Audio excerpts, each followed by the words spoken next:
Bonjour à toutes et à tous. Je vois qu'il est 14 heures, donc je vous propose qu'on démarre cet événement. Ça fera arriver les personnes qui seraient en train de se connecter. Comme toujours, je le précise, ce webinaire est enregistré et ainsi, si vous voulez ensuite le revisionner, ce sera possible dans quelques jours sur la page de l'événement. Et vous pouvez aussi aller le voir sur notre chaîne YouTube dédiée aux vidéos du PCN juridique et financier. Cela étant dit, alors je vois sur le chat qu'un outil IA a été lancé sans que nous soit demandé l'autorisation en fait. Je vous prierai s'il vous plaît de bien vouloir retirer cet outil parce qu'en fait, c'est pas quelque chose que vous pouvez faire sans demander aux gens qui présentent ainsi qu'aux participants de cette réunion. Je ne sais pas si la personne qui a lancé l'outil IA voilà, a bien vu, a bien entendu ma demande et si elle peut procéder parce qu'en fait, voilà, c'est des choses qui sont pas très correctes de d'utiliser ce genre de choses sans demander l'autorisation encore une fois. Fanny, j'ai réussi à retirer ta réunion, donc ça a été retiré. Ah, super, je te remercie, Cécile. Ok, oui, tu as cliqué, c'est ça, sur le lien. Ok.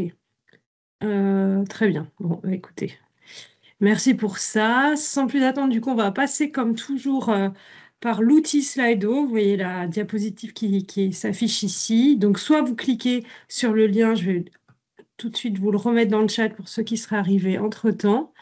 Vous pouvez aussi aller sur slido.com et taper le code qui est indiqué ici sur la slide, donc qui est pays comme propriété intellectuelle tiré du 6 HEU. Voilà, mais c'est vrai que l'accès via la conversation de la réunion peut être aussi peut-être plus rapide pour vous. Et vous pouvez enfin scanner le QR code qui s'affiche.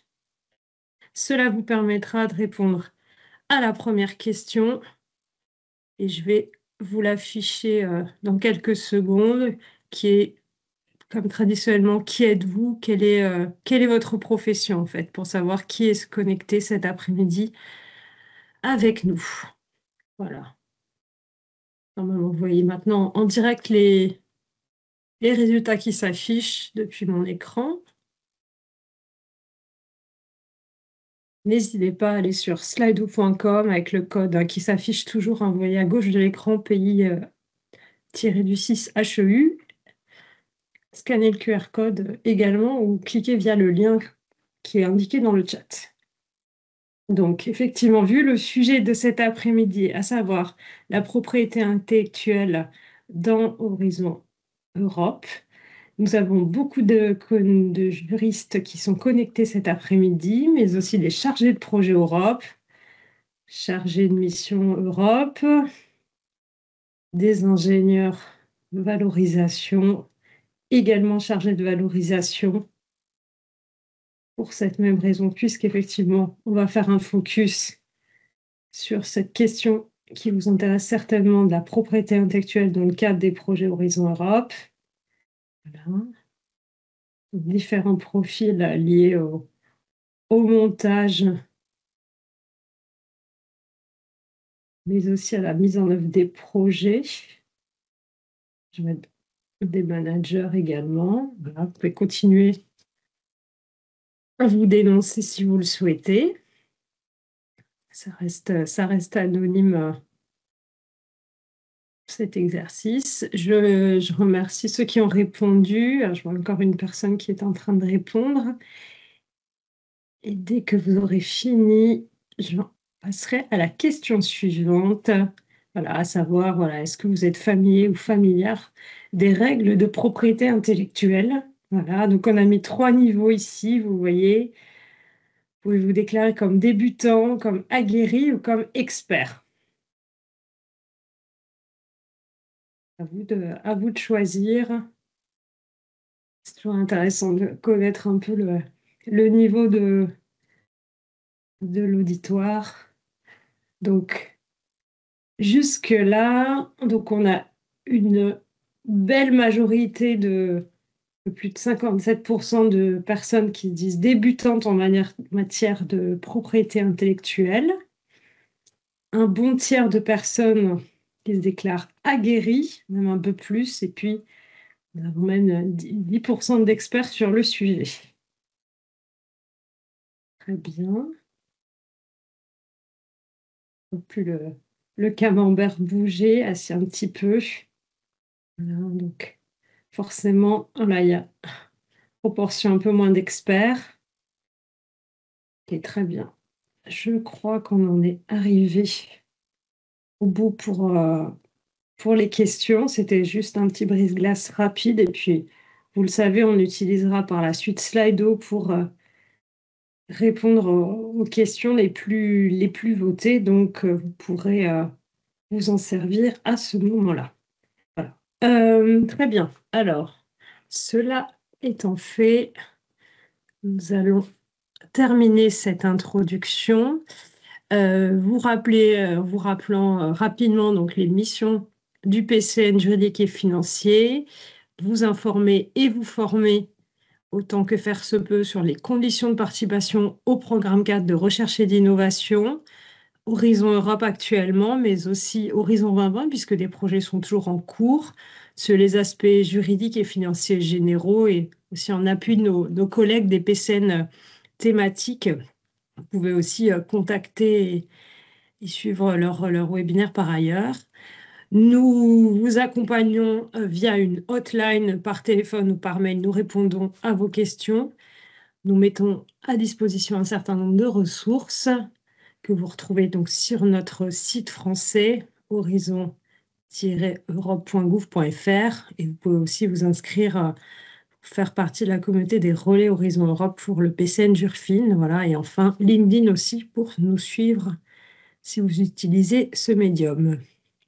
L'équipe se compose actuellement de quatre personnes. Voilà, donc mes collègues qui sont avec moi cet après-midi, Irénée Créta, Cécile Bréant, que vous avez entendu juste il y a un instant, et Cécile Barra également. Et nous sommes toujours à la recherche d'une personne qui pourrait compléter l'équipe et qui serait chargée d'une mission à 40% de son temps.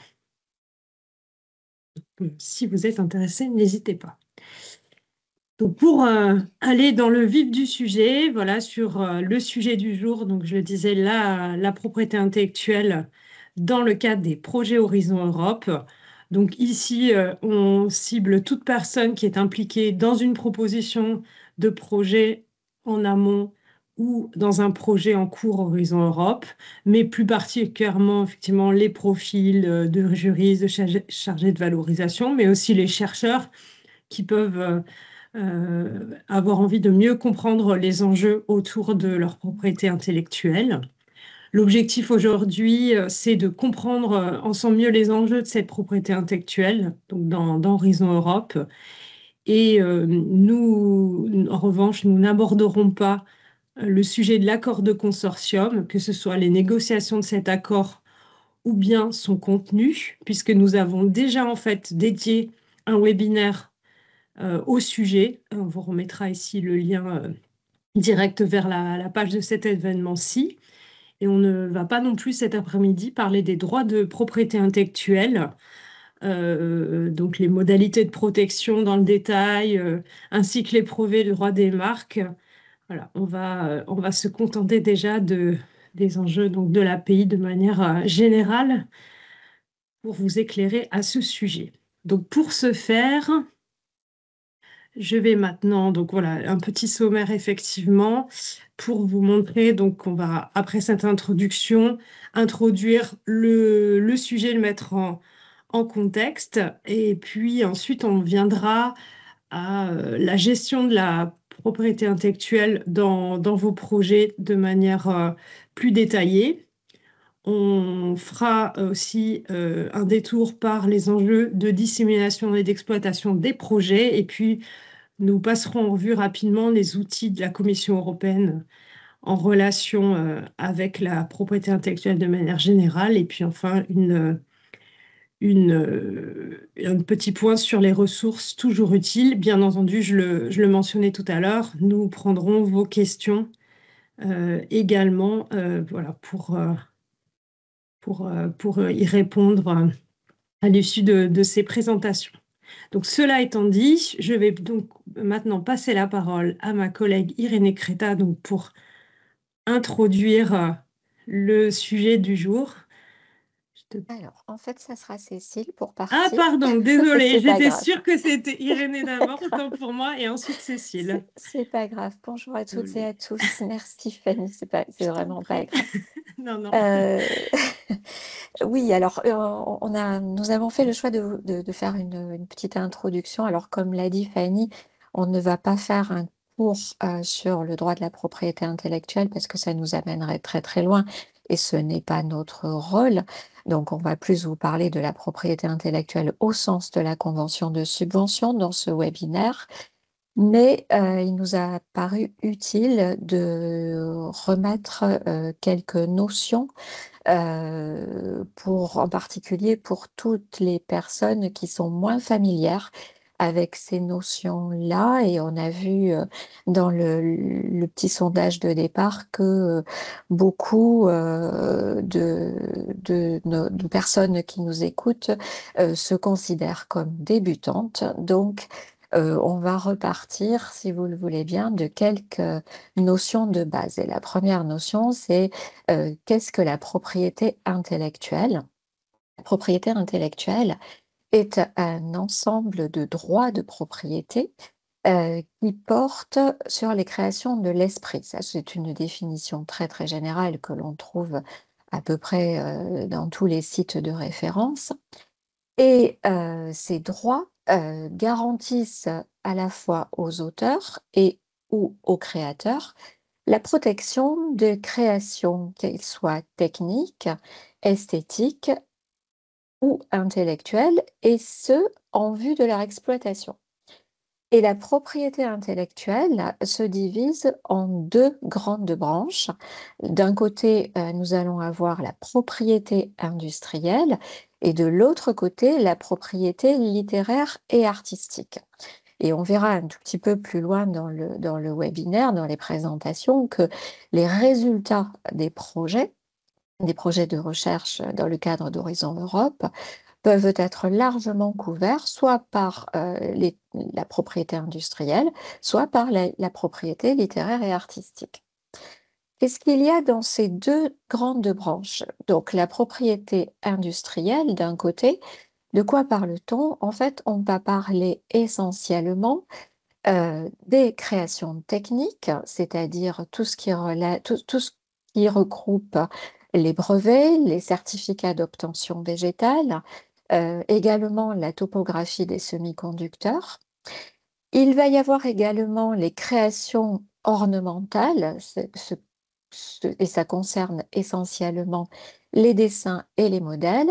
Et enfin, tout ce qui est sous la catégorie signes distinctifs, c'est-à-dire les marques, le nom commercial, l'enseigne, le nom de domaine, etc. Et les droits de propriété industrielle s'acquièrent en principe par un acte de dépôt. Donc, on dépose un brevet, on dépose une marque, on dépose un dessin, un modèle. Donc, il y a cet acte de dépôt qui permet d'acquérir le droit. Et parfois, également, on peut acquérir le droit par l'usage. Et c'est en particulier le cas pour le nom commercial, puisqu'il n'est pas nécessaire qu'il soit déposé. L'usage fait acquérir le droit. Voilà donc pour ce grand pan, ce premier volet. Et le deuxième volet, c'est la propriété littéraire et artistique. Et sous la propriété littéraire et artistique, on va retrouver le droit d'auteur et les droits voisins du droit d'auteur. Et le droit d'auteur, qu'est-ce que ça concerne? Ben, ça concerne toutes les œuvres littéraires, les œuvres musicales, les œuvres graphiques, mais qui ne sont pas les signes distinctifs. Et on va y trouver également les logiciels. Les droits voisins du droit d'auteur, eux, concernent les interprétations, les productions ou les éditions. Et les droits dans le cadre de la propriété littéraire et artistique, eux, s'acquièrent sans formalité et du fait même de la création de l'œuvre. C'est-à-dire que dès que l'œuvre est créée, le droit d'auteur, est créé en même temps et donc il existe naturellement. Les droits voisins, eux, s'acquièrent à compter de l'interprétation de l'œuvre, de sa communication au public ou de la première fixation sur un support audio ou vidéo.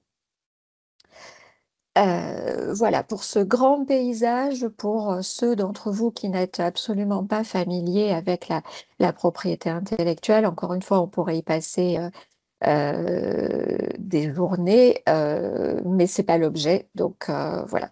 Et je passe la parole à Irénée maintenant, qui va avancer un petit peu plus dans la mise en contexte du sujet. Oui, bonjour à toutes et à tous. Merci Cécile. Et pour introduire donc les sujets et se rapprocher un peu plus du programme Horizon Europe, après avoir vu ces cadres généraux, on vous propose en fait de reparcourir les différentes étapes de la gestion d'un projet, de les mettre en parallèle avec les étapes de la gestion de l'API. Vous allez trouver donc soit des étapes clés que vous connaissez sûrement, mais aussi des petites suggestions qui pourront vous être utiles dans votre travail au quotidien. Donc d'abord, on va voir la durée, les cycles de vie d'un projet et qui commence avec une première étape assez générale. Avant de monter un projet, il faut avoir une idée, il faut y réfléchir, il faut la définir. Donc c'est toute une phase préliminaire qui est avant le montage. Après, normalement, on se plonge dans le montage du projet, soit en consortium, soit toute seule. Et si votre projet est évalué et pour être financé, on va commencer la mise en œuvre. Donc, la mise en œuvre du projet qui peut durer plusieurs années. Et une fois que le projet se termine, on enchaîne avec une autre phase qui est toujours présente dans les projets Horizon Europe et qui continue après la mise en œuvre du projet, qui est la dissémination et exploitation des résultats. On commence bien sûr pendant la mise en œuvre, mais ça doit continuer même après la fin du projet. Donc, ça c'est très brièvement la durée, le cycle de vie, les étapes d'un projet. Et en ce qui concerne la propriété intellectuelle, il y a, comme je disais, plusieurs étapes aussi qui sont assez clés pour vous permettre de bien maîtriser l'API et bien profiter aussi du projet et pouvoir en tirer donc du profit et de l'intérêt pour votre organisation. La première étape à regarder qui concerne vraiment toute cette cycle de vie d'un projet, la sensibilisation à la propriété intellectuelle. Sensibilisation, ça veut dire formation, ça veut dire prise de conscience, ça veut dire monter en compétence sur la gestion, sur la propriété intellectuelle et la gestion de la propriété intellectuelle en général. L'idée à la base, c'est que l'API n'est pas qu'une chose qui concerne les juristes, c'est un sujet qui doit intéresser tout le monde, les chercheurs, les personnels administratifs, donc les juristes. Et donc, tout le monde doit avoir au moins de connaissances de base pour pouvoir reconnaître les enjeux et savoir comment on les gérer, surtout, et après, éventuellement, vers qui s'appuyer en cas de difficultés. Donc, la sensibilisation à l'API est essentielle tout au long de ce cycle de vie du projet. Dès et avant le montage, dès l'idée, en fait, vous devez déjà penser, avoir en tête avoir en tête de faire maîtriser les sujets de l'API à différents niveaux à toutes les équipes au sein de votre organisation. Deuxième étape, c'est donc la constitution d'un portefeuille d'API. Là, il s'agit plutôt d'identifier quelle est votre valeur ajoutée par rapport au projet que vous êtes en train d'identifier et de monter.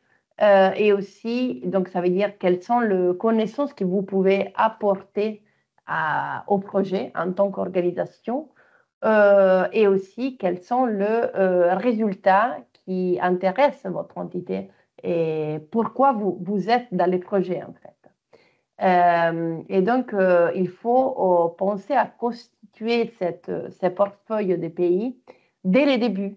Dès l'idéation du projet et le montage, il faut déjà réfléchir à vraiment quelle est votre valeur ajoutée technologique en termes de connaissances et d'informations que vous pouvez apporter pour retrouver vraiment les bons positionnements au sein du consortium et aussi quels sont, comme je disais, les résultats qui peuvent plus intéresser votre organisation pour trouver vraiment votre rôle adapté à vos besoins.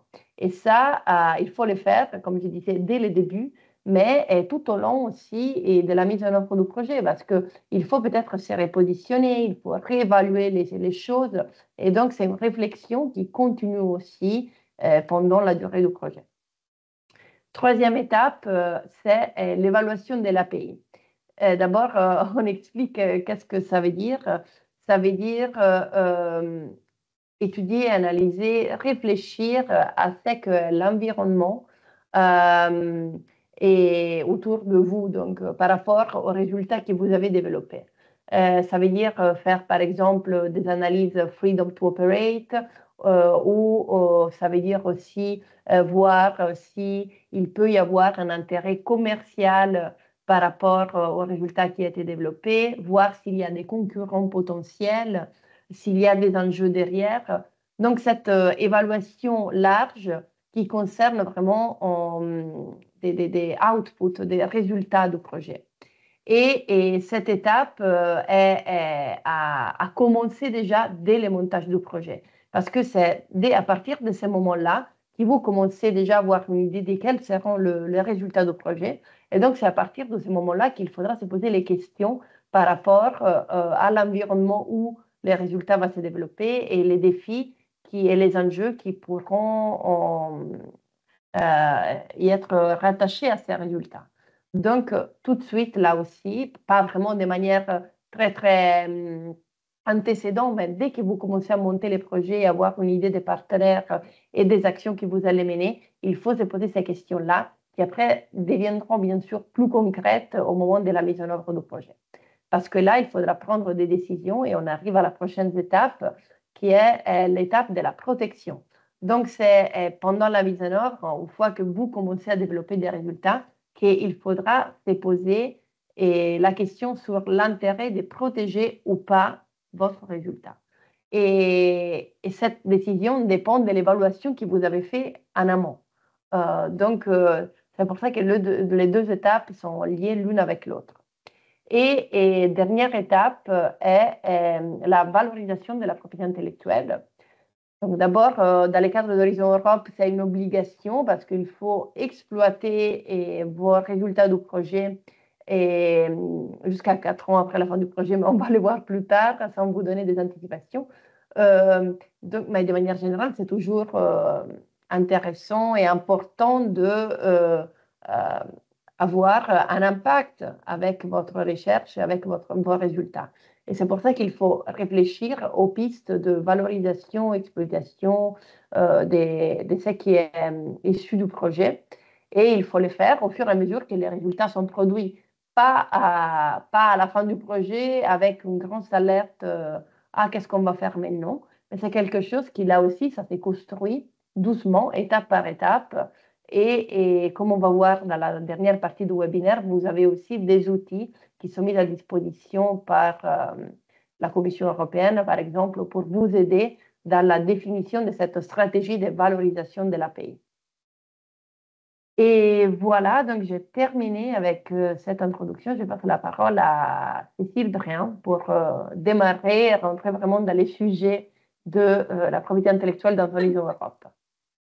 Bonjour à toutes et à tous. Alors oui, comme disait Irénée, je vais vous présenter les définitions un peu de base pour poser les bases de ce webinaire. Alors premièrement, on va parler des connaissances préexistantes, pardon, aussi appelées background, qui sont définies à l'article 16.1 du modèle de convention de subvention. Alors, qu'est-ce que c'est exactement? C'est toutes les données, savoir-faire ou informations, qui soient tangibles ou non, y compris les droits de propriété intellectuelle, qui sont détenus par les bénéficiaires avant leur entrée dans la convention de subvention, qui sont aussi nécessaires pour mener à bien le projet ou pour exploiter les résultats, et surtout qui doivent être clairement identifiés par les partenaires au tout début du projet. Il faut aussi noter que ces connaissances sont utilisées sous réserve des droits éventuels de tiers, comme des brevets, des licences existantes. Donc c'est pour ça que ce que disait Irénée, d'avoir bien identifié l'étape en amont permet justement d'avoir identifié ces brevets ou ces licences qui existent déjà. Et enfin aussi, point important sur le background, il appartient toujours à la partie qui le fournit. C'est pas parce qu'on le met en commun et qu'on l'identifie avant le projet que ça devient quelque chose de collectif. Donc voilà, ça vraiment appartient à la partie qui le fournit. Ensuite, on vous a mis un petit schéma qui illustre bien un peu la variété des résultats qu'un projet peut générer dans Horizon Europe, ou Horizon 2020 d'ailleurs. On voit que ces résultats peuvent prendre des formes très diverses. Ça peut être des données, des publications, des prototypes, des recommandations, des plateformes, etc.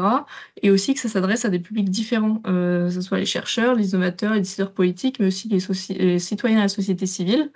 Donc l'enjeu, c'est évidemment de bien identifier ces résultats pour pouvoir ensuite les valoriser, donc qui était la dernière étape qu'a présentée Irénée, dont on vous parlera ensuite, et aussi permet de pouvoir identifier les bons interlocuteurs. Ensuite, on a la définition de ce qu'est un résultat. De quoi il parle exactement? En fait, souvent, c'est toutes les données, informations ou savoir-faire qui sont générés pendant la mise en œuvre du projet, cette fois-ci, et non pas en amont, qui soient matériels ou immatériels, protégés ou non par des droits de propriété intellectuelle. Et en fait, du coup, ces résultats, ils peuvent être, à l'inverse du background, issus d'un seul bénéficiaire ou de plusieurs conjointement. Parmi les types de résultats, on peut distinguer les Key Exploitable Results, ou les résultats clés exploitables, qui sont ceux qui ont un potentiel d'utilisation concret et un impact fort. Pour les identifier et les prioriser, on peut s'appuyer sur 3 critères, à savoir le degré d'innovation, l'exploitabilité et l'impact potentiel de ces résultats. À noter que tous les résultats évidemment du projet ne sont pas des Key Exploitable Results. Par exemple, les livrables, les comptes rendus de réunion ou les présentations lors d'événements ne sont pas automatiquement considérés comme tels. Voilà, je le laisse maintenant Irénée, enfin maintenant que les définitions sont posées, je laisse Irénée vous expliquer la propriété et le transfert.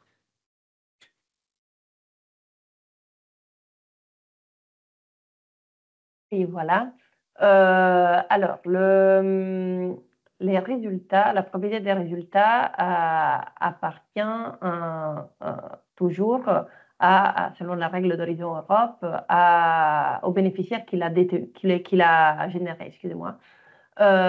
Et on sait très bien que dans des projets collaboratifs, c'est pas toujours facile d'avoir un résultat qui est généré que par un seul bénéficiaire. Souvent, on a 2 ou plusieurs bénéficiaires qui génèrent un résultat. Et donc, dans ces cas-là, on est dans une potentielle situation de propriété et conjointe. Et on doit donc prendre en compte l'existence de plusieurs bénéficiaires, de plusieurs propriétaires, et dans la suite pour pouvoir gérer au mieux ces résultats. Et la propriété conjointe, en fait, on l'a normalement quand il est impossible de définir qui a fait quoi, ou quand c'est impossible de diviser les résultats et donc attribuer une partie à un bénéficiaire et une partie à une autre. Dans ces cas-là, on est obligé de garder les résultats ensemble, de définir donc quels sont les droits et les obligations de chaque copropriétaire par rapport aux résultats. Et donc, c'est les cas où la propriété conjointe s'établit par défaut, en fait, parce que naturellement, les résultats étaient générés par plusieurs bénéficiaires. Mais on peut voir aussi les cas où la propriété conjointe peut être un choix. Donc, il y a plusieurs bénéficiaires qui ont l'intérêt d'être propriétaires conjoints, même s'ils n'ont pas contribué à la réalisation de résultats, mais ont l'intérêt de devenir propriétaires. Et donc, dans ces cas-là, on l'a défini de manière contractuelle.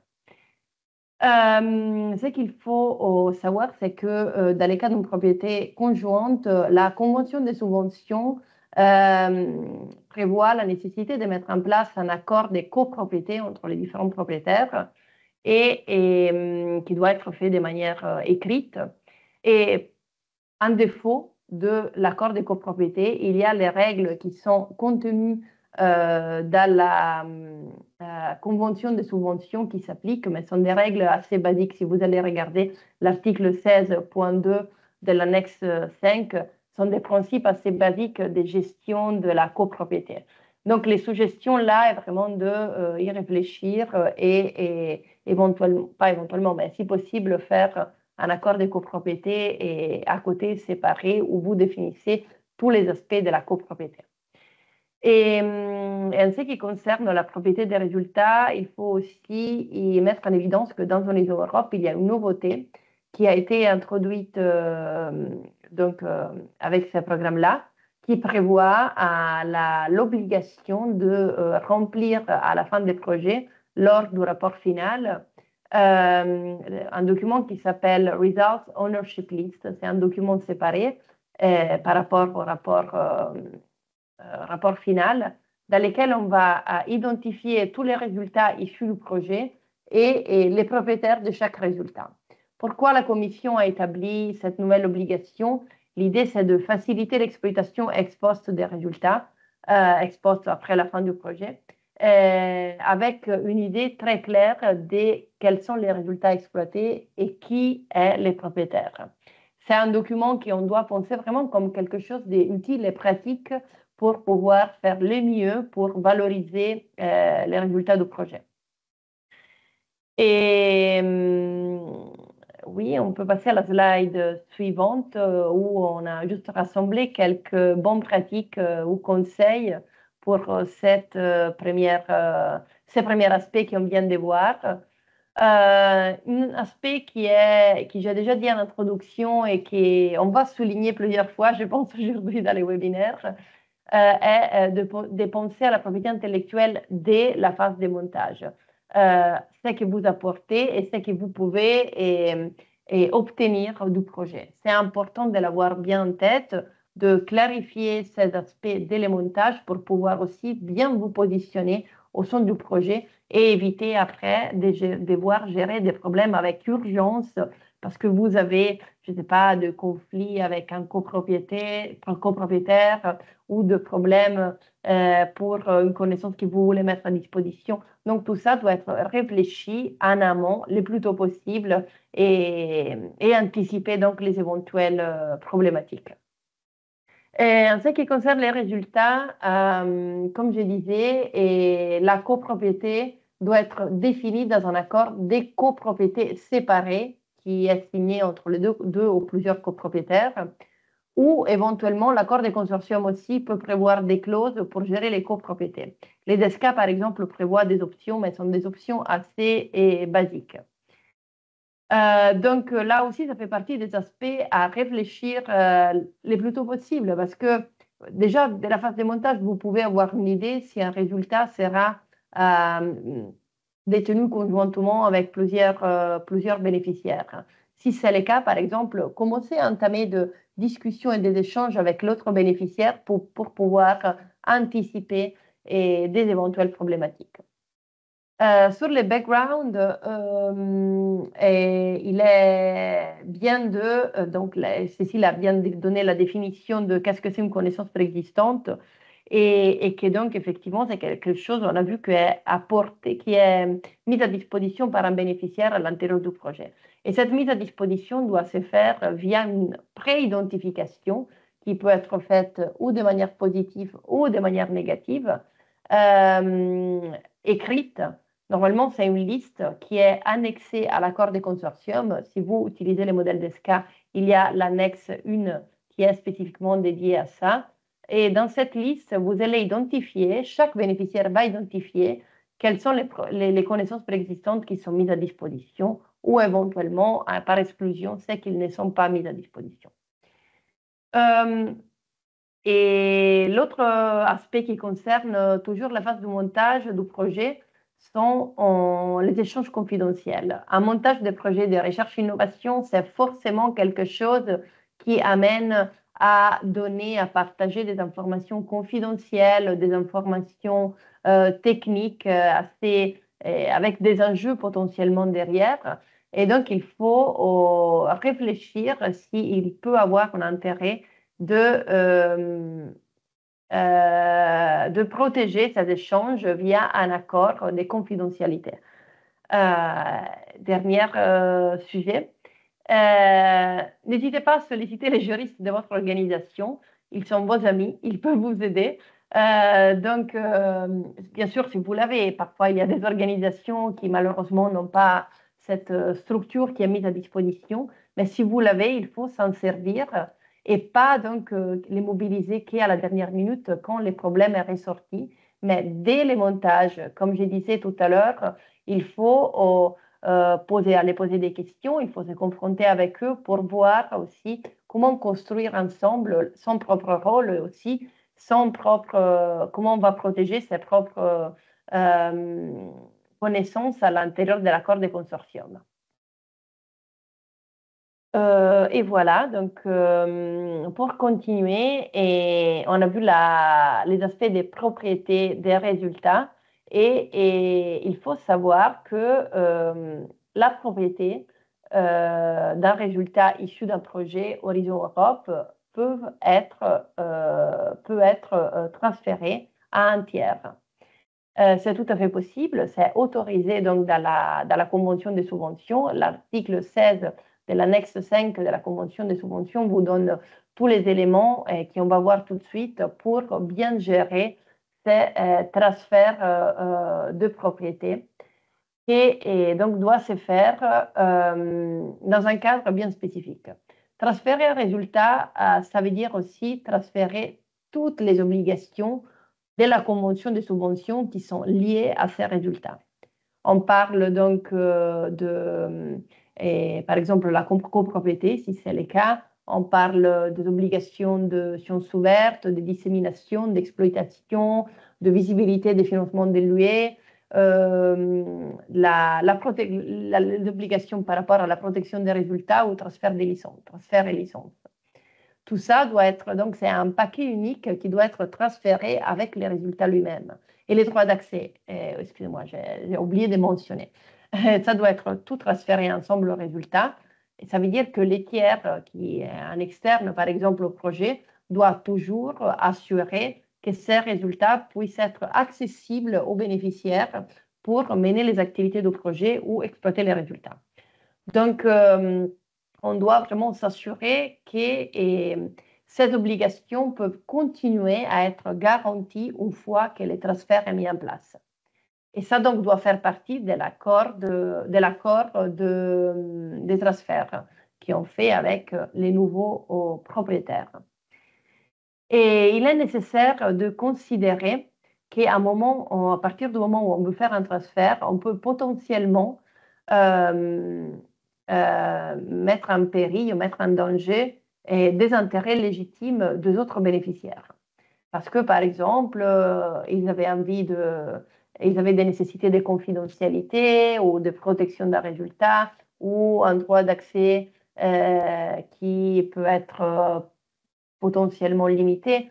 Donc, et des éventuelles limitations, pas limitations, mais mise en danger des intérêts légitimes des autres bénéficiaires doit être prévu à l'avance, doit être anticipé et doivent être gérés de la manière la plus simple possible parce qu'on ne peut pas tendre en fait les relations à l'intérieur d'un consortium.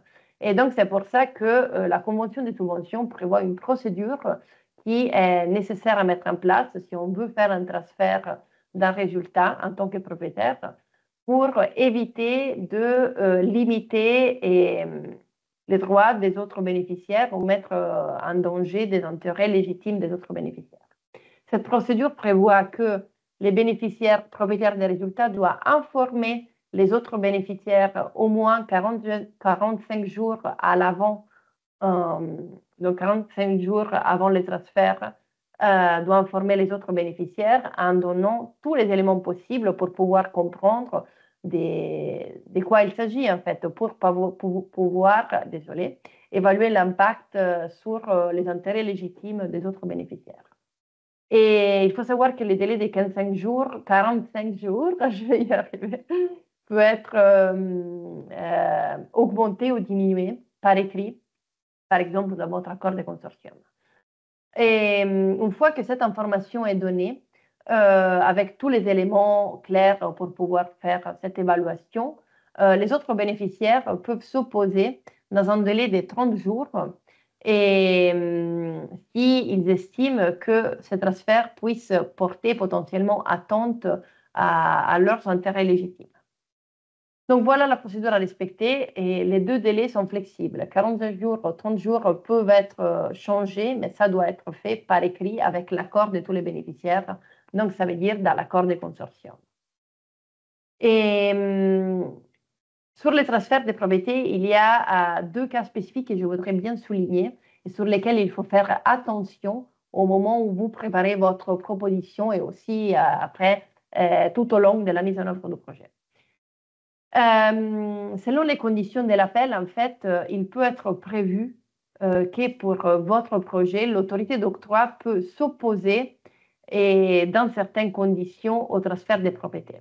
Et pour cela elle doit être mise au courant auparavant pour pouvoir éventuellement exercer son droit d'opposition. Et ça, cette règle-là, c'est un cas spécifique, ça veut dire qu'elle ne s'applique pas à tous les projets, elle s'applique exclusivement quand cette option est mentionnée donc, dans votre appel à projet et par conséquent dans votre convention de subvention. Le deuxième cas spécifique est toujours lié aux conditions de l'appel, donc c'est toujours quelque chose qui ressort déjà du texte de l'appel et qu'après vous retrouverez dans la convention de subvention, et est la possibilité de limiter les transferts des résultats à certains bénéficiaires qui sont établis dans des pays qui sont non éligibles selon l'appel. Donc, par exemple, ça arrive normalement avec des pays qui ne sont pas ni des pays associés, ni des pays membres, bien sûr.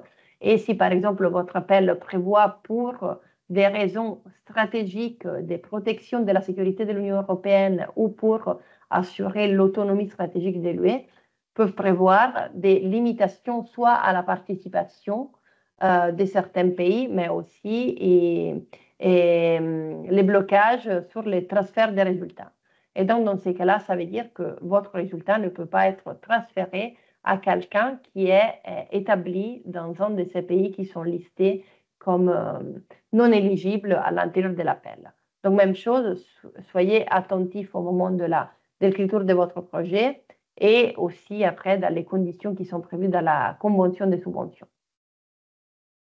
Et on passe au droit d'accès. Donc, qu'est-ce que ça veut dire droit d'accès? Le droit d'accès est la possibilité d'utiliser des connaissances préexistantes ou des résultats qui appartiennent à notre bénéficiaire pour des finalités liées au projet. Ça veut dire ou la mise en œuvre des activités du projet ou l'exploitation des résultats du projet. Et c'est quelque chose qui est essentiel dans un projet de recherche et innovation, dans un projet collaboratif, parce que moi, je peux avoir besoin de quelque chose qui a été produit pour un autre bénéficiaire pour pouvoir continuer mes activités du projet, pour réaliser mes tâches. Et donc, assurer des droits d'accès est un aspect vraiment clé à l'intérieur des projets et Horizon Europe. Les droits d'accès sont réglés à l'article 16 de la Convention de subvention et dans l'annexe 5. Et les conditions qui sont définies à cet article sont des conditions de base. Après, vous pouvez aller plus loin à l'intérieur de votre accord de consortium, bien sûr, en respectant les cadres qu'on va voir tout de suite qui est établi dans cet article.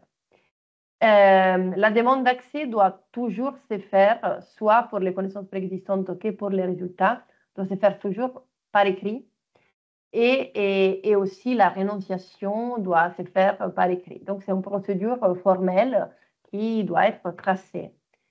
Et par défaut, la règle qui s'applique par défaut est que le droit d'accès ne donne pas les droits à une sous-licence, à sous-licencier le résultat ou la connaissance préexistante. Et en fait, les droits d'accès réglés dans la convention de subvention, le régime est assez simple, soit pour les connaissances préexistantes et pour les résultats. Donc, juste pour rappel, on parle des connaissances préexistantes exclusivement par rapport à celles qui ont été identifiées par chaque bénéficiaire. Seulement, ces types de connaissances-là peuvent être accessibles aux autres bénéficiaires, pas n'importe quelle connaissance préexistante. Et les résultats, c'est quelque chose qui est produit, qui est généré par les projets.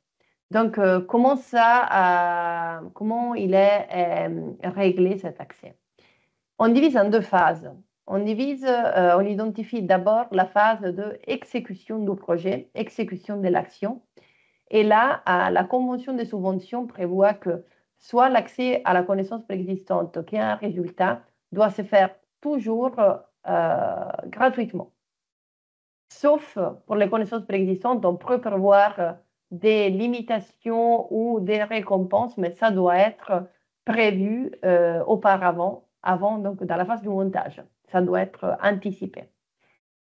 Et l'accès, pendant la phase de l'exécution du projet, de l'exécution des tâches du projet, peut être demandé exclusivement s'il est nécessaire pour pouvoir réaliser les actions du projet. Ce n'est pas pour n'importe quelle raison que moi je demande à un autre bénéficiaire de me donner accès à ces résultats. Non, ça peut se faire exclusivement si c'est nécessaire pour mener l'action, pour mener les activités du projet. Et donc, les délais pour demander cet accès pour exécuter les projets, c'est juste la durée du projet, parce que c'est pendant cette période-là que moi, je peux m'en servir d'une connaissance préexistante ou d'un résultat pour pouvoir réaliser les projets. Il y a une deuxième phase dans laquelle on peut demander l'accès à une connaissance préexistante ou à un résultat et la phase d'exploitation de son propre résultat. Et pendant cette phase, qui peut être donc soit pendant la mise en œuvre du projet, mais aussi après la fin du projet, la convention de subvention prévoit que l'accès aux connaissances préexistantes et aux résultats doit se faire à des conditions équitables et raisonnables. Donc, je sais que ces mots peuvent sembler très flous. Il n'y a pas de définition hyper spécifique dans la convention des subventions et ni de limite dans laquelle on peut réaliser cet accès. Ça veut dire que c'est à vous de définir quelles sont les conditions équitables et raisonnables. Vous devez le faire à l'intérieur de la convention, à l'intérieur de l'accord des consortiums. Donc, c'est quelque chose qui doit se décider de manière conjointe entre tous les partenaires. Et dans quel cas on peut le demander? Donc, en fait, on peut le demander, comme je disais, pour exploiter son propre résultat, mais exclusivement dans les cas où c'est l'accès à cette connaissance préexistante ou un résultat est nécessaire pour mon activité d'exploitation. S'il n'est pas nécessaire, ma demande n'est pas justifiée. Et en étant que là, on est dans une phase qui va s'étendre après la fin du projet, pour 4 ans normalement, il faut savoir que minimum, cet accès pour l'exploitation de son propre résultat peut se faire au moins jusqu'à 1 an après la fin du projet. Ce délai d'1 an peut être étendu sur la base de ce qui est prévu à l'intérieur de l'accord des consortiums, justifié parce que c'est l'intérêt de tous les partenaires de pouvoir avoir un accès plus long aux résultats ou aux connaissances préexistantes pour des activités d'exploitation. Donc voilà pour ce qui concerne les droits d'accès et on passe au dernier aspect qui est la protection de la propriété intellectuelle. On est toujours à l'article 16, toujours dans l'annexe 5 de la Convention des subventions.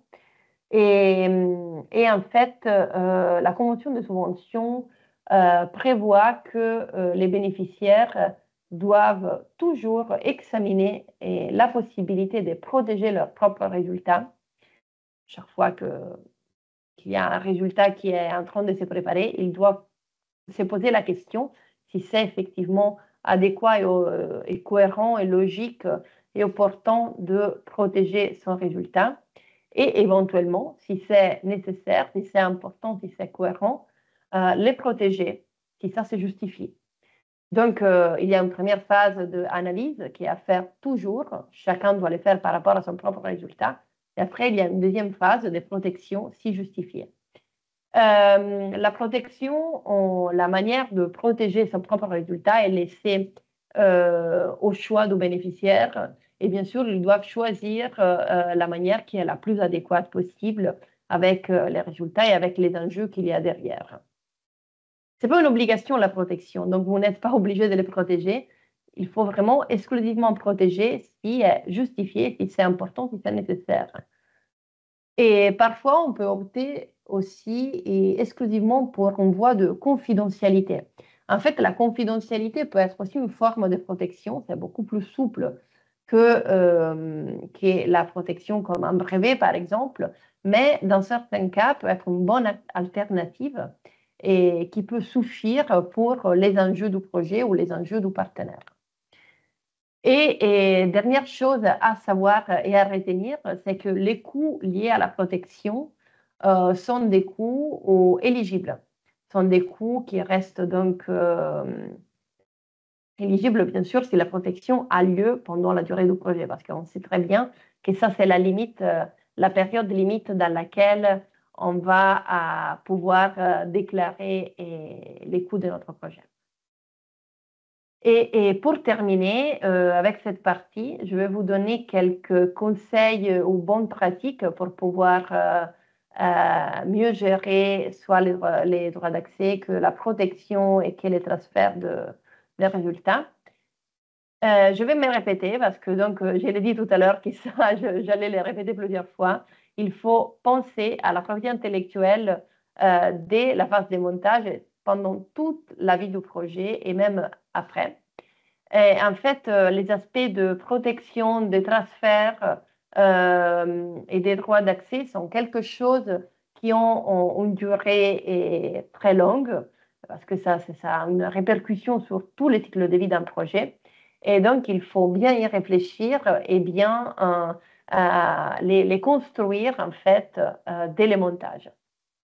N'hésitez pas à solliciter des experts si c'est nécessaire. Parfois, vraiment, les enjeux sont tellement importants qu'il faut peut-être avoir quelqu'un de compétent, d'expert qui puisse vous aider. Parfois, on peut aussi prévoir un comité d'experts, par exemple un executive board sur les aspects de valorisation, si ça représente vraiment un enjeu dans votre projet. Troisième chose, les budgets. Je viens de les dire, la protection, par exemple, c'est un coût éligible. Il y a aussi d'autres coûts liés à la propriété intellectuelle qui sont éligibles. On va voir plus tard la dissémination, par exemple. Il s'agit des coûts de gestion de la propriété intellectuelle qui peuvent être déclarés. Et donc, n'hésitez pas à y réfléchir au moment du montage pour pouvoir les inclure à l'intérieur de votre budget en respectant, bien sûr, les conditions d'éligibilité. Autre conseil est de bien lire les conditions de l'appel parce qu'en fait, l'appel peut prévoir des limitations. On l'a vu tout à l'heure avec les transferts. On peut avoir parfois des limitations en termes de pays ou en termes de droit de veto de la part de l'autorité d'octroi. Donc, soyez bien conscient de ce qui est prévu à l'intérieur de votre appel. En ce qui concerne les transferts, servez-vous bien de votre accord de consortium pour pouvoir bien définir les procédures et surtout les délais. Réfléchissez aux procédures et aux délais qui sont les plus opportuns pour votre projet et pour protéger les intérêts légitimes de tous les bénéficiaires. Et toujours par rapport au transfert, il faut savoir que la convention de subvention prévoit la possibilité de mettre en place un transfert simplifié ça veut dire pré-identifier deux tiers auxquels on sait déjà qu'on ira transférer des résultats. Et cela va après, plus tard, éviter de mettre en place toute la procédure de validation, d'information et de validation de la part des autres bénéficiaires. Parce qu'en fait, cette autorisation s'est faite au préalable via la signature de la part de tous les membres, de tous les bénéficiaires avant le démarrage du projet. Donc, si vous les identifiez par écrit, cette identification qui doit être validée permet d'éviter la démarche de notification. Et donc, il faut y réfléchir. Normalement, ça se fait au moment de l'accord de consortium. Réfléchissez-vous s'il y a quelqu'un qui est quelque tiers, une filiale, la maison mère, par exemple, qui peut avoir un intérêt vis-à-vis de vos résultats.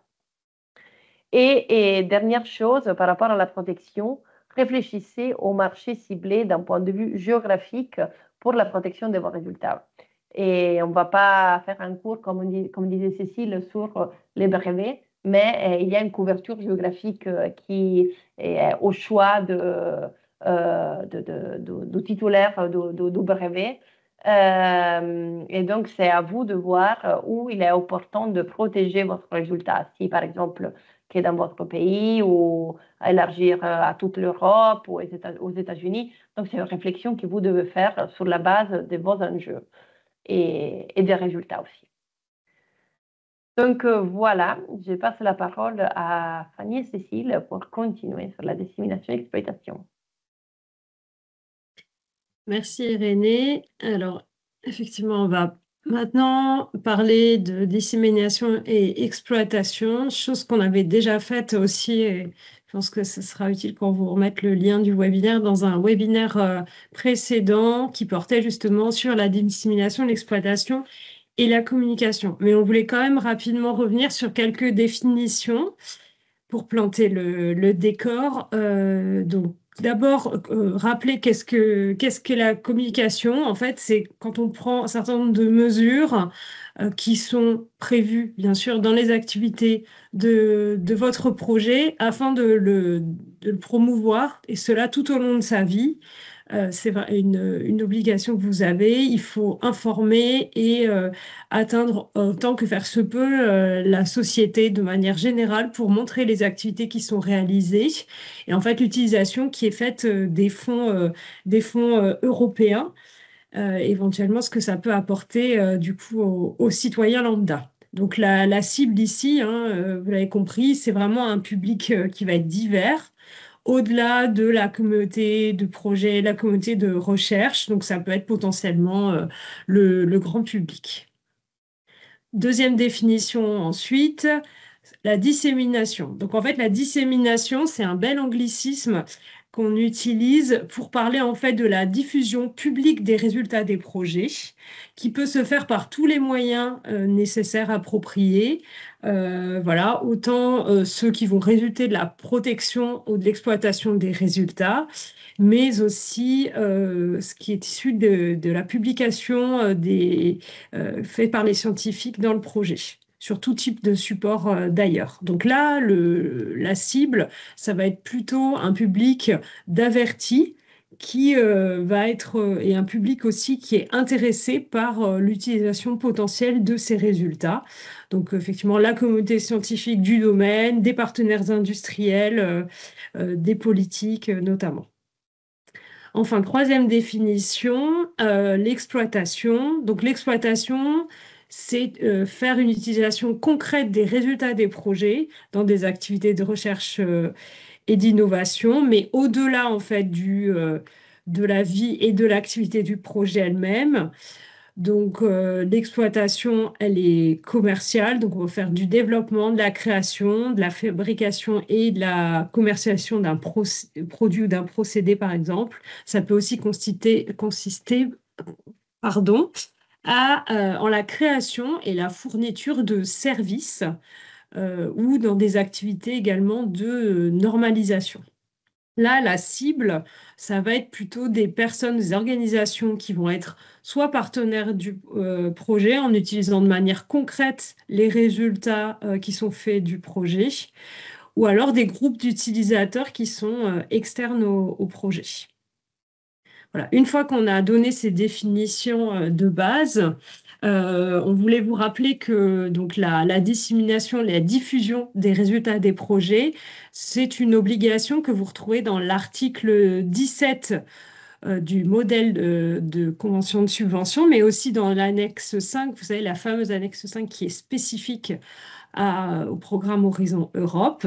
Donc, on va effectivement parler d'obligation de divulgation des résultats donc, auprès du public. Hein, je le disais à l'instant en définissant les choses par tous moyens qui sont appropriés, indépendamment de leur protection ou de leur exploitation. Et on va aussi inclure là-dedans donc, les publications scientifiques, je l'ai évoqué également. Donc, chaque bénéficiaire qui prend part à un projet se doit en effet, aussitôt que possible lors de la réalisation du projet, hein, je crois que tout à l'heure Irénée l'a évoqué, voilà, il faut vraiment anticiper au maximum et ne pas attendre le dernier moment, ça vaut aussi ici. Il faut diffuser les résultats dans un format qui va être accessible à un public qui sera le plus large possible, avec une information préalable aussi qui doit être faite aux autres partenaires du projet, puisque ceux-ci disposent d'un droit de s'opposer en cas d'intérêt légitime et ce délai par défaut, il est de 15 jours.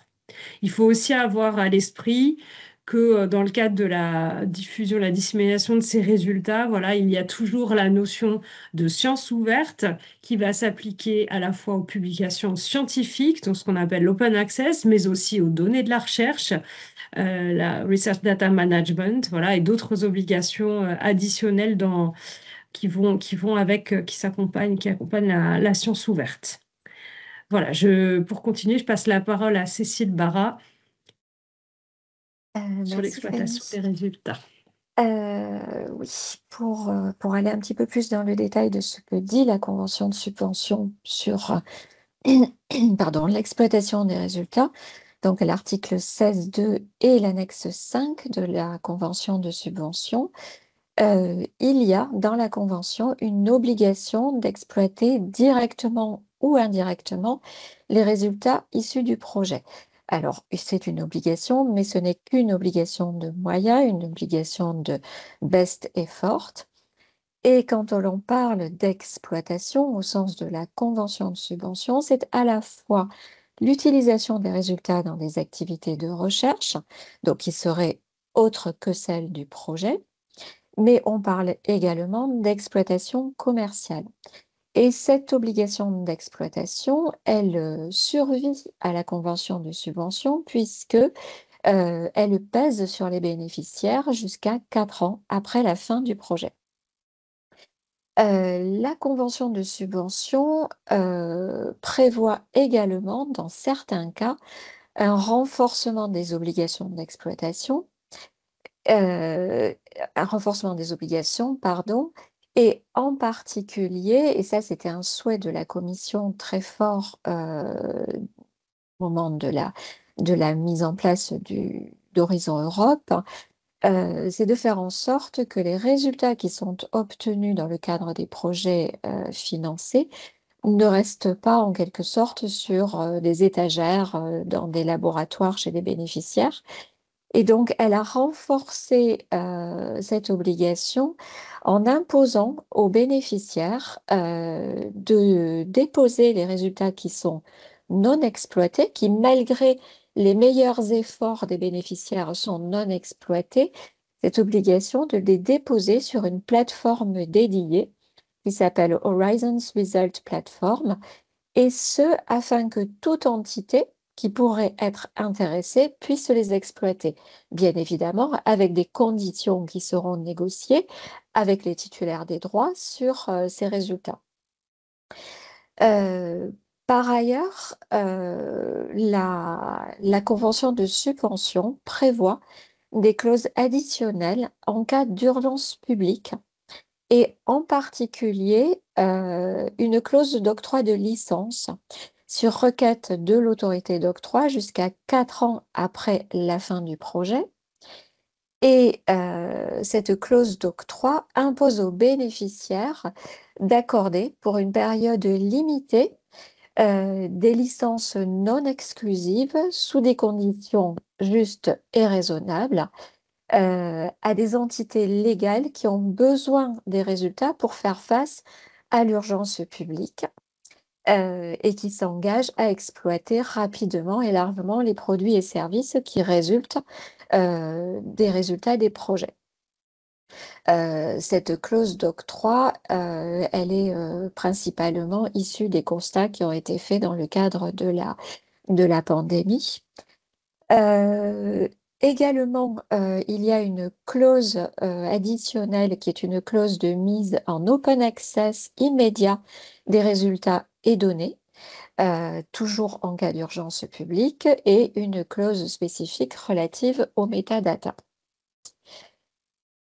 Tout cela nous amène au plan de communication, diffusion et exploitation de résultats, qui est un document qui va préciser la stratégie de communication, dissémination et exploitation des résultats du projet. Et c'est un document pour lequel une première version doit être incluse dans la proposition. Évidemment, à moins que le programme de travail ne dise le contraire. Et surtout, c'est un document qui est évolutif pendant toute la mise en œuvre du projet, puisque en fonction des résultats, on peut adapter, modifier, changer la stratégie que l'on a imaginée au départ, mais évidemment, la stratégie devra respecter malgré tout le cadre de la convention de subvention. Il est important de rappeler que les mesures qui sont attendues sont des mesures qui doivent être proportionnées à l'ampleur du projet, c'est-à-dire qu'il n'est pas attendu de la part des bénéficiaires des choses absolument insurmontables. Donc, il faut vraiment avoir une approche qui est pragmatique aussi quand on travaille sur le plan de communication, diffusion et exploitation des résultats. Et en revanche, il doit être détaillé sur les actions spécifiques qui vont devoir être mises en œuvre individuellement ou collectivement dans le projet. À l'arrivée, la question que l'on peut se poser par rapport à la stratégie de propriété intellectuelle, c'est de savoir, et on revient finalement à la présentation de départ, c'est est-ce que communication, diffusion, protection et exploitation sont des choses qui sont conciliables? Eh bien oui, bien évidemment, tout cela est conciliable au sein d'un projet, car c'est avant tout une question de stratégie et d'approche. Donc c'est pour ça que, comme on vous le disait en introduction, il faut vraiment penser la propriété intellectuelle dans toutes les phases du projet, et ce depuis finalement l'idée du projet et jusqu'à la fin du projet et au-delà. Il faut garder en tête que tout ce qui est diffusion des résultats et obligation liées à la science ouverte ne doivent pas aller à l'encontre des intérêts légitimes des bénéficiaires. C'est-à-dire que pour la Commission, l'intérêt légitime du bénéficiaire restera quelque chose qui prévaut et qui est entendable et explicable. Et en particulier, s'il y a une volonté de protection, d'exploitation commerciale, bien évidemment, les obligations liées à la science ouverte, et en particulier les choses qui sont prévues dans le plan de gestion des données, devront être également adaptées. Et en ce qui concerne les résultats, les données doivent être aussi fermées que nécessaire. Le plan de gestion des données, je pense que maintenant tout le monde est assez familier avec ça, c'est les données doivent être aussi ouvertes que possible et aussi fermées que nécessaire. Aussi fermées que nécessaire, ça veut dire aussi dans le cadre de la préservation des intérêts légitimes des bénéficiaires et dans le cadre des stratégies au sein du consortium en matière de protection et d'exploitation. Voilà, je vais passer la parole à Cécile Bréhin sur les outils de la Commission européenne. Oui, merci Cécile. Alors, on voulait vous présenter quand même, enfin vous donner un aperçu de tous les outils que la Commission européenne, pardon, met à disposition. C'est vrai que souvent on croise ou on entend parler de certains outils, mais voilà, on voulait vous présenter un peu ceux qui existent, que vous puissiez aller vous renseigner plus en détail et aussi pour que vous ayez peut-être une explication de en quoi ces outils peuvent être complémentaires. Alors, on a une version plus à jour dans les ressources que vous verrez en fin de diapo, puisque celle-ci n'est pas totalement à jour. Entre-temps, la Commission a rajouté certains outils, mais il n'était pas au format pour le mettre dans la diapo. Donc voilà pourquoi on le met surtout dans les ressources. Alors pour commencer, vous avez la Research and Innovation Success Stories. Donc ça, c'est un outil de la Commission qui vise à collecter les success stories les plus récentes qui sont issues de projets financés par l'UE dans le domaine de la recherche et de l'innovation. Donc je pense que ça peut en inspirer certains. Vous avez évidemment le Horizon Dashboard. Donc c'est la plateforme de connaissances de la Commission qui permet en fait d'extraire des statistiques et des données sur le programme de recherche et d'innovation de l'UE. Vous pouvez faire des tris par thème, pays, organisation, secteur, ainsi que par projet et bénéficiaires individuels. Vous avez évidemment Cordis, que je pense que vous connaissez toutes et tous, où vous retrouvez les articles et publications dans toutes les langues qui mettent en lumière les résultats de la recherche, qui est basé sur un répertoire ouvert d'informations sur les projets de l'Union européenne. Vous avez ce que la Commission appelle Horizon Magazine, c'est les articles et actualités les plus récents sur des sciences qui font, comme dit la Commission, qui font réfléchir, et aussi sur des projets financés par la Commission, par l'UE qui sont innovants. Vous avez aussi le Horizon Impact Award, c'est un prix annuel qui est destiné à reconnaître et célébrer les projets qui ont utilisé leurs résultats pour créer de la valeur pour la société.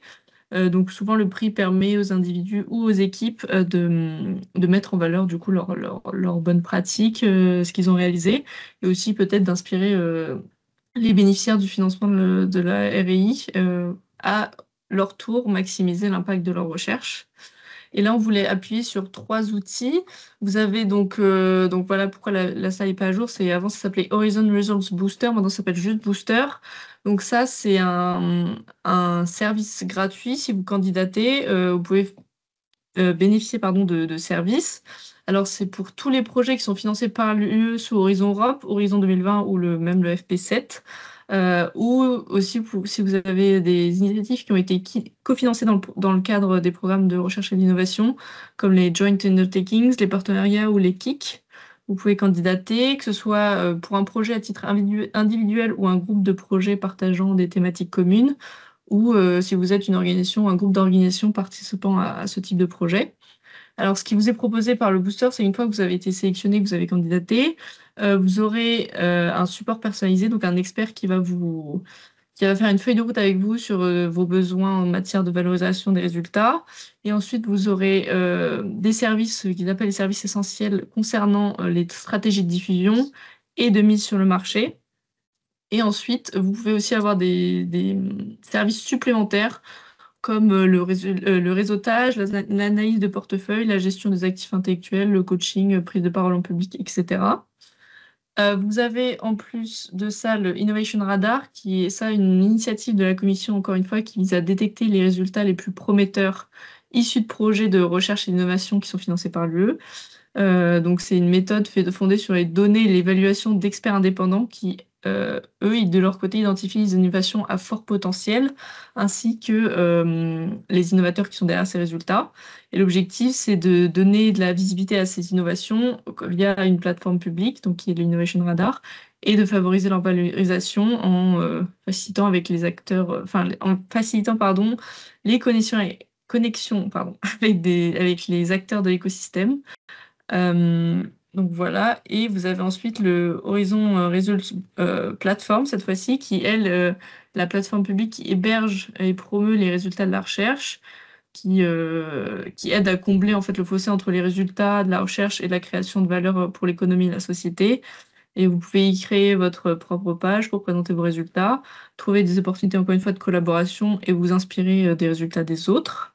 Euh, donc pour la différence, souvent, c'est les outils, les trois derniers outils que je viens de vous présenter, c'est les outils qui reviennent le plus souvent. Et donc, je voulais un peu vous présenter la différence entre les trois. Donc, le Innovation Radar, c'est plus détecte via des évaluateurs experts les innovations prometteuses issues des projets financés par l'UE. De son côté, le Booster, c'est propose un accompagnement personnalisé aux bénéficiaires pour les aider à mieux valoriser et diffuser les résultats. Tandis que pour la Horizon Result Platform, c'est plus une plateforme où les bénéficiaires peuvent d'eux-mêmes publier leurs résultats pour les rendre visibles aux investisseurs, aux partenaires ou aux décideurs politiques. Donc voilà un peu la différence. Dans un cas, c'est détecté via des experts. Pour le booster, vous candidatez, vous êtes accompagné pour valoriser vos résultats. Et dans le cas de la plateforme, vous rendez vous-même visible vos résultats. Donc voilà, c'était pour un peu vous présenter ce que la commission peut vous offrir. Peut-être rajouter, Cécile, si je Oui, peux, je t'en prie. sur la plateforme, la Horizon Results Platform, il y a deux aspects. Il y a la démarche volontaire de mettre les résultats. Donc, c'est un moyen de promouvoir les résultats et il y a l'obligation de les Oui, oui, déposer pardon. Oui. s'ils ne sont pas exploités. Donc, elle a une double visée, cette plateforme. Et merci de l'avoir ajouté, j'avais oublié.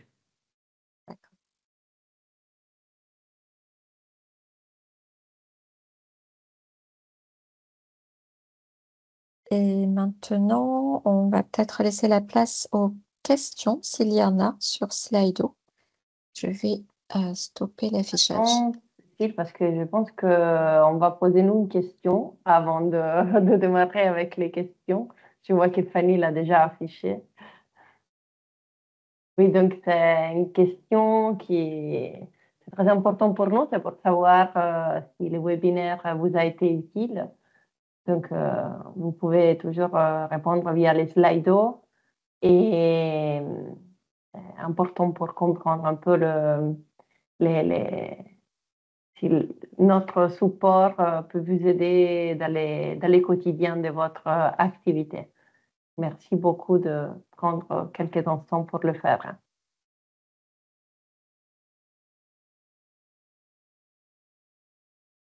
Je l'affiche encore quelques secondes avant qu'on passe aux questions. Sachez que je le remettrai en route à l'issue du webinaire si jamais voilà, vous n'avez pas eu le temps de le faire là, vous pourrez aussi le faire juste après.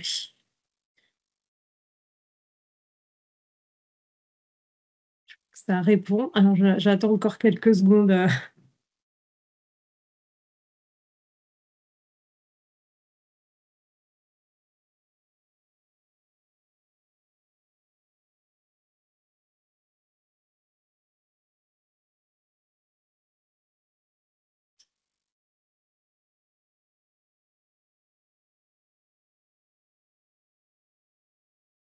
Je propose qu'on enchaîne avec les questions. Normalement, vous voyez l'écran.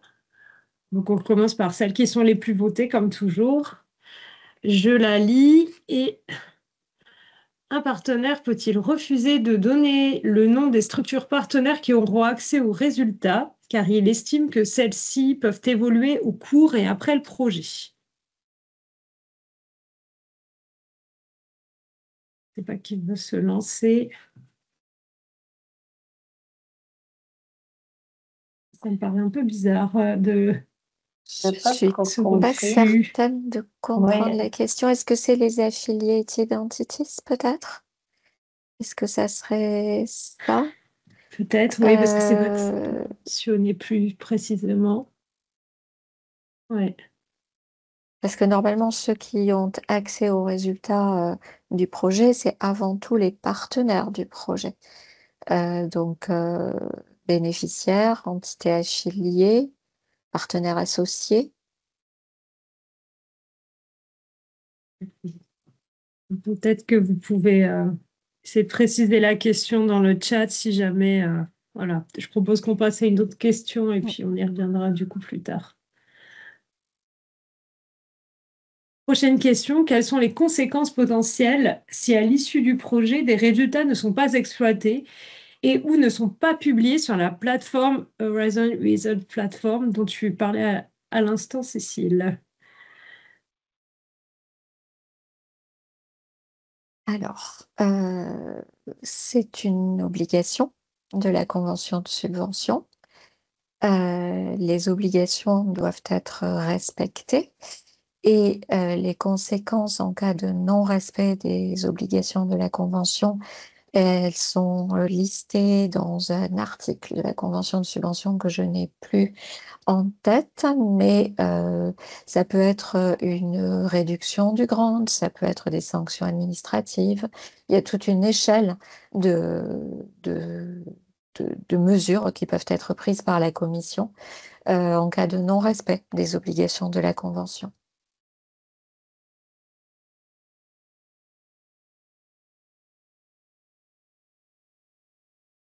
Et on va continuer peut-être avec la question suivante. Vous avez conseillé de considérer l'API sous l'angle d'un portefeuille. Donc, ça, c'est pour moi. Pouvez-vous revenir sur ces points? Portefeuille à l'échelle du projet, consortium ou à l'échelle de l'institution labo? Mais alors, dans les cas en question, c'était par rapport au projet. Mais c'est un concept que vous pouvez étendre à d'autres actions de votre entité. Plus spécifiquement, là, moi, je me référais à identifier un portefeuille de pays. Ça veut dire identifier les connaissances préexistantes que vous pouvez amener dans le cadre du projet, vous en tant qu'entité, en tant que labo à l'intérieur du projet, et aussi les résultats potentiels que vous pouvez, dont vous pouvez profiter lors de cette collaboration dans les projets. Donc, c'était lié au projet et bien sûr par rapport à votre entité. Mais après, c'est un modèle que vous pouvez répéter par rapport à d'autres types d'exercices, pas forcément un projet. Donc, c'est un processus de pré-identification de ce que vous pouvez apporter et de ce que vous pouvez retirer potentiellement après du projet.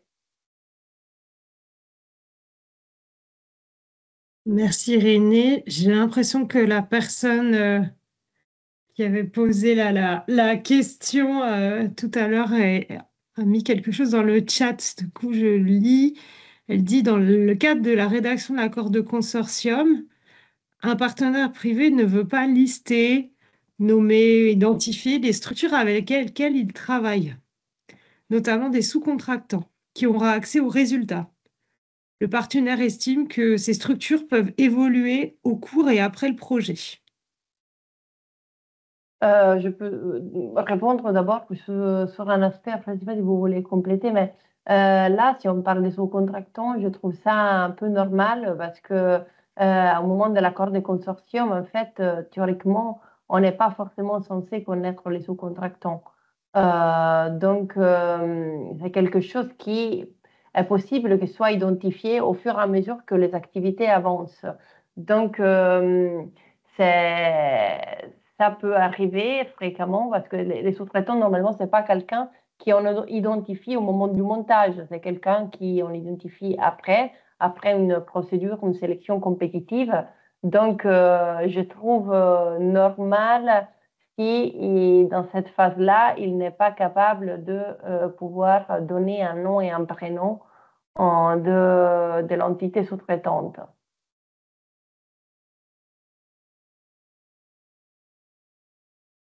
Pas d'autres réactions, donc J'aurais envie de dire peut-être en complément que c'est la responsabilité de ce bénéficiaire de bien encadrer les relations avec ses sous-contractants par rapport à l'utilisation qui est faite des résultats du projet. En général, les sous-contractants sont plutôt dans une logique fourniture de prestations et du coup les résultats remontent aux bénéficiaires. Et c'est pas l'inverse en fait. Ils peuvent avoir accès aux résultats, mais effectivement, c'est dans les contrats avec les sous-contractants que les conditions doivent être, que les conditions d'accès aux résultats doivent être définies.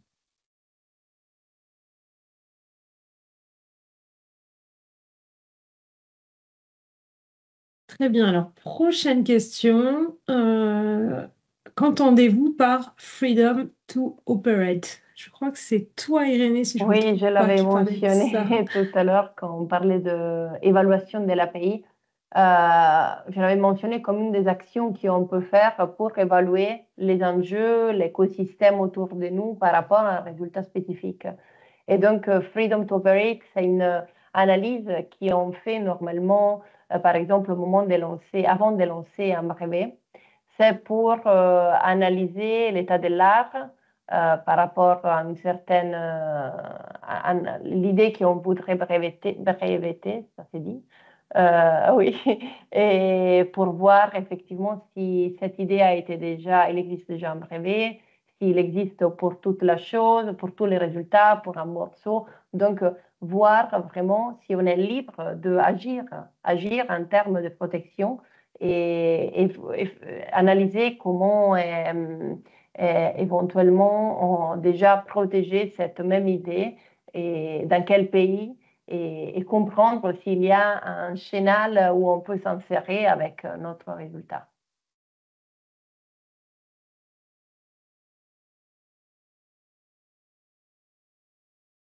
La prochaine question, merci Irénée, porte sur l'accord de copropriété. Doit-il être défini avant le dépôt du dossier, donc du projet, j'imagine, ou à la fin du projet?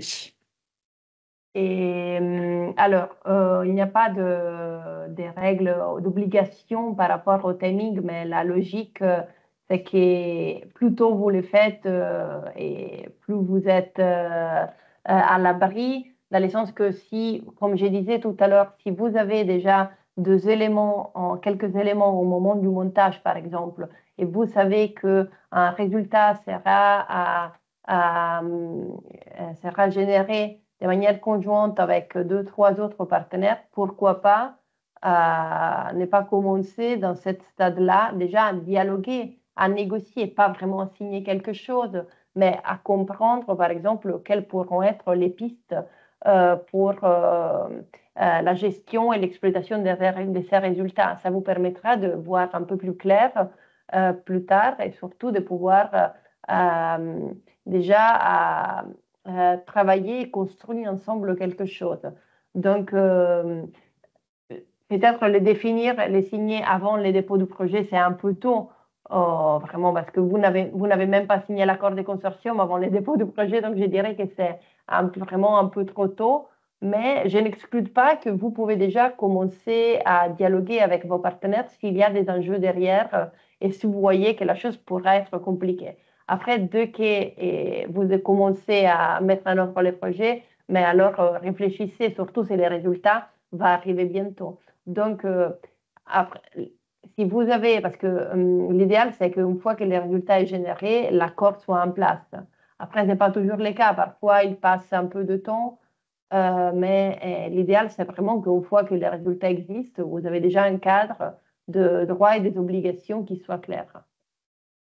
Être en complément dans les faits, souvent, l'accord de copropriété, il est établi entre les copropriétaires lorsque les résultats sont connus, puisque l'accord de copropriété va définir les quotes-parts de propriété, va définir toutes les règles en matière de dépôt, de maintien, de prise en charge des frais.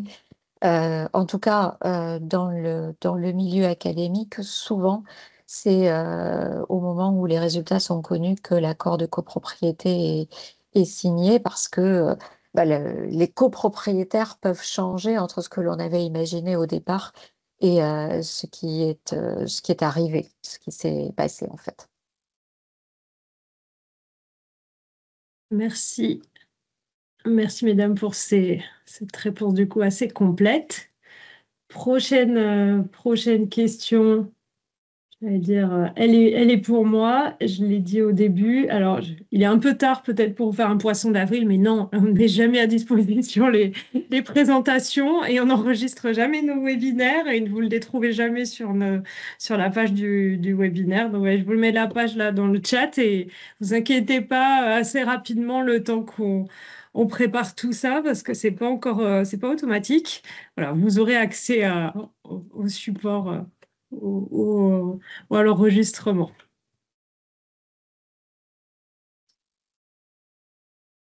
Prochaine question.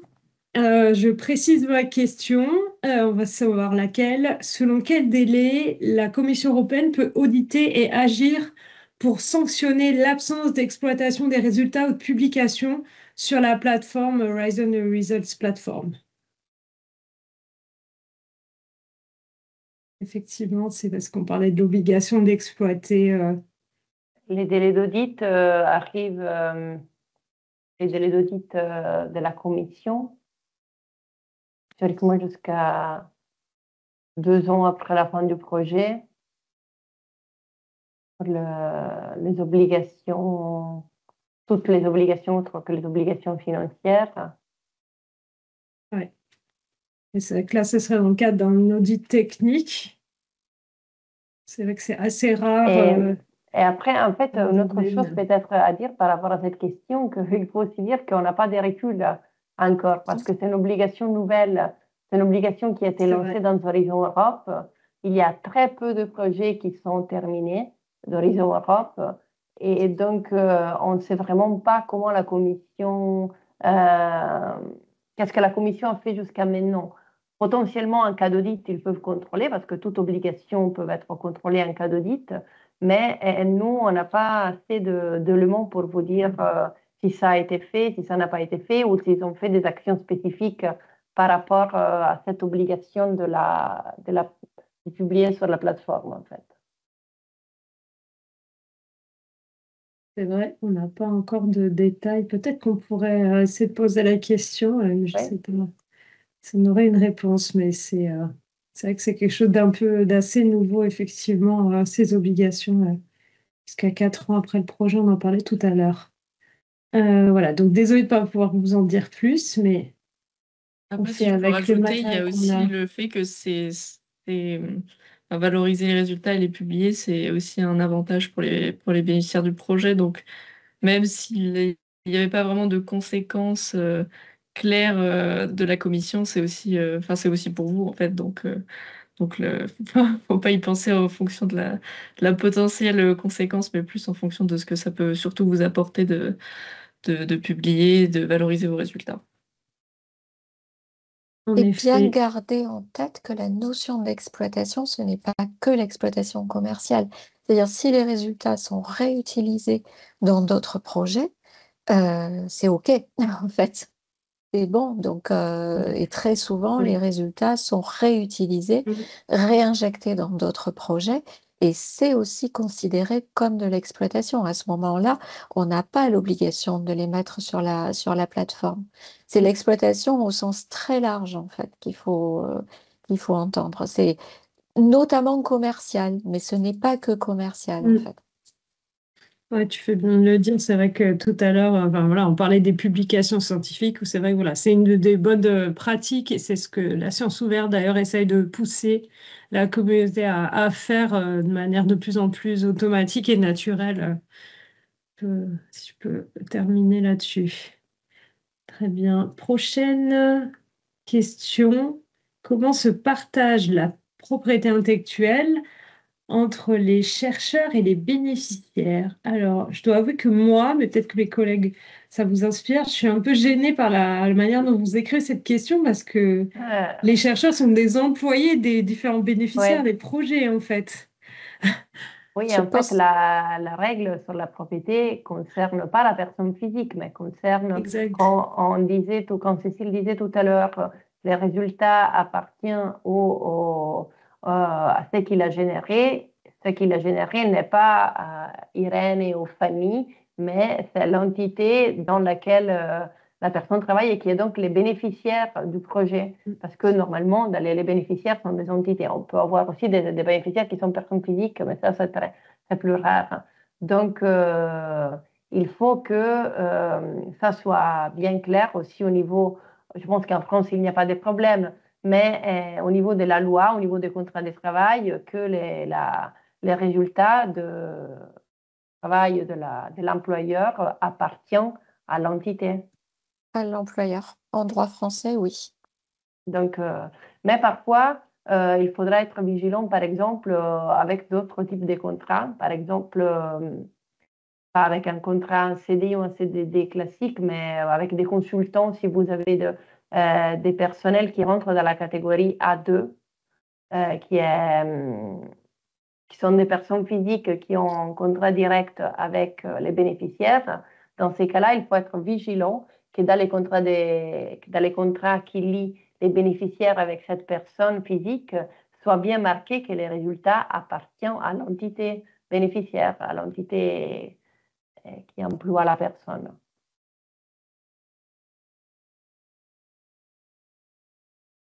Très bien. Je passe à la question suivante. Un partenaire privé Elle a ne veut été pas. Ah voilà, répondue. bah, elle a été répondue. Oui. Alors du coup, oui, c'est vrai, vous avez utilisé le chat, donc c'était bon. J'avais pas compris ça.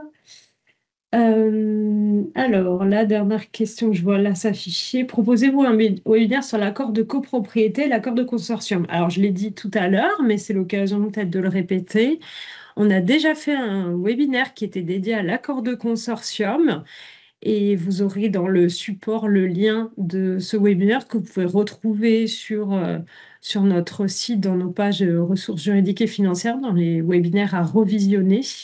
Notamment, j'en ai fait aussi d'ailleurs une liste dans la boîte à outils où vous avez une compilation des webinaires si vous avez du mal à mettre la main dessus. Donc ça a déjà été fait dans le passé. Voilà, donc c'est pour ça qu'aujourd'hui, on y est revenu de manière très superficielle, dirons-nous.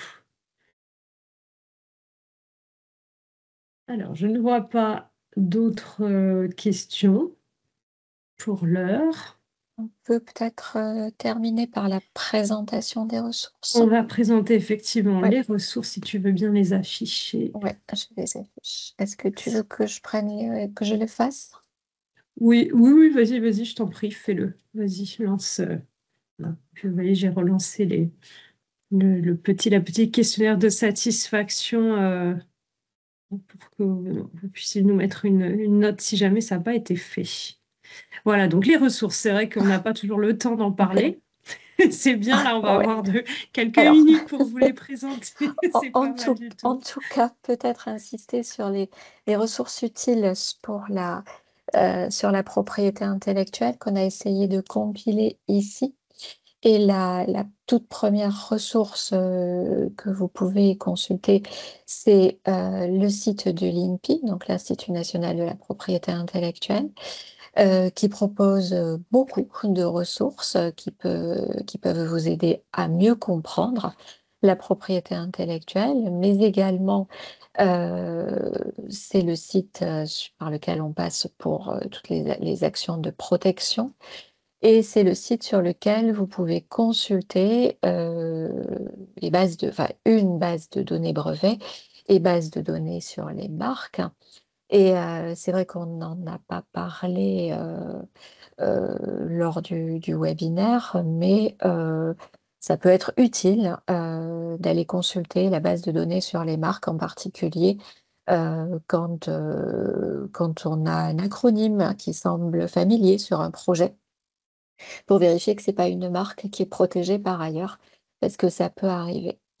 On vous a également mis le lien vers le European IP Helpdesk, donc qui est une initiative qui est soutenue par la Commission européenne depuis très longtemps, depuis au moins le 5e programme cadre, et qui propose des webinaires. Donc c'est aussi un moyen de se former sur la propriété intellectuelle, sur pas mal de thématiques.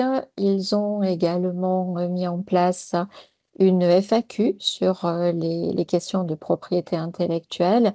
Il travaille par zone géographique aussi, si vous vous posez des questions sur comment ça fonctionne en Afrique, comment ça fonctionne au Brésil, comment ça fonctionne en Chine. Vous pouvez aussi avoir des ressources sur ce site-là. Et ils ont également une helpline, j'ai mis hotline, mais c'est une helpline sur laquelle vous pouvez également poser des questions. Ce sont des experts en propriété intellectuelle qui sont derrière et qui vous répondront.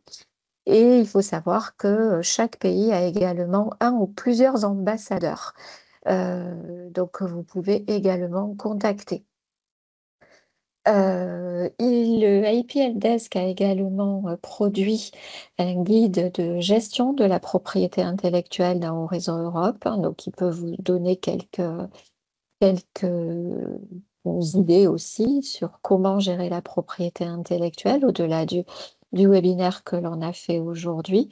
Et puis un lien vers un guide de la CE sur communication, dissémination et exploitation pour bien comprendre quelles sont les différences et pourquoi tout est important dans le cadre du montage et du dépôt des projets.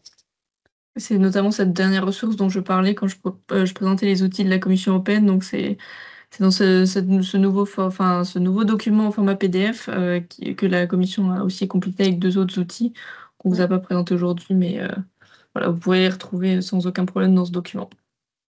Merci Cécile. Et encore toutes nos ressources sur le site horizoneurope.gouv, donc qui ont été largement citées par Fanny en introduction, mais tout est repris ici. Les actualités, les événements, les fiches pratiques, notre boîte à outils, nos FAQ, les webinaires à revoir et notamment le webinaire sur l'accord de consortium, mais aussi le webinaire sur la dissémination, quelques tutos en vidéo, des pages spécifiques et puis bien sûr le portail français Horizon Europe que vous connaissez tous, j'imagine et j'espère d'ailleurs. Les documents de référence sur les règles de participation.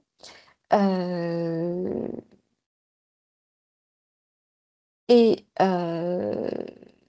voilà, Sachant que là-dessus, on peut dire, pardon Cécile, je t'en on prie. peut dire non, que le signaler, si vous ne l'aviez pas déjà remarqué vous-même, que le fameux AGA, hein, qui nous sert vraiment de référence, et vous le voyez souvent quand on répond aux questions, a été mis à jour. Il y a une nouvelle version là, du 1er avril 2025 qui est sorti et qui ajoute en fait des annotations. La plupart du temps, ce sont des ajouts qui sont d'ailleurs signalés avec des petits carrés verts voilà, Oui. dans la marge. On mettra le lien à jour parce qu'effectivement, la dernière version date du 1er avril Oui, 2025. mais logiquement, les liens, tu sais, sont pérennes. Donc, Ils sont ce pérennes. lien-là Ok. devrait être le Ok. bon parce que la CE fonctionne avec des liens pérennes pour justement qu'on soit sûr d'avoir toujours la bonne version. Oui, la dernière version, Voilà. effectivement. Alors, je vois la question sur l'analyse. Alors, il faudrait déjà que moi, personnellement, vous voyez, par les temps qui courent, je n'ai pas du tout eu le temps, si ce n'est pour répondre à des questions, de me pencher, de lire, de commencer à lire cette nouvelle version-là. Voilà. Mais oui, on verra s'il y a de toute façon des choses qui sont nécessaires de vous faire passer. On vous en parlera, bien évidemment. Et Des pour choses terminer, notre prochain événement, donc, qui sera dédié aux aspects stratégiques et transverses du programme de travail 2025 et qui est programmé pour le 6 mai à 12 heures, compte tenu du fait que nous aurons des intervenants de la Commission européenne. Je pense que c'est l'horaire explique cela. Voilà, et vous pouvez d'ores et déjà vous inscrire sur la page de l'événement. Oui, et Et sachant que demain, il y aura un save the date qui sera publié sur le site français avec l'ensemble des événements qu'organisent nos collègues des PCN thématiques pour le lancement, du coup, ce qu'on a appelé le lancement national du programme de travail 2025. le lien est Voilà. actif, hein, Fanny, c'est ça? Pour Oui, oui, l'inscription? oui, Oui. le lien, Ok. le lien est actif parce qu'on a fait un lien par session, en fait, comme on le fait habituellement. Donc, Ok. ouais, tout à fait.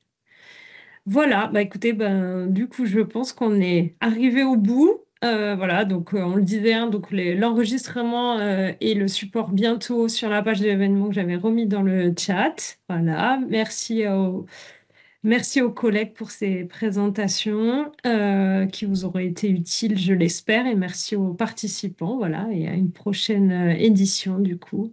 Bonne fin d'après-midi avec ce joli soleil. Au Bonne fin de revoir. journée. C'est Au bien, revoir. bonne fin de journée à tout le monde. Bonne fin de journée.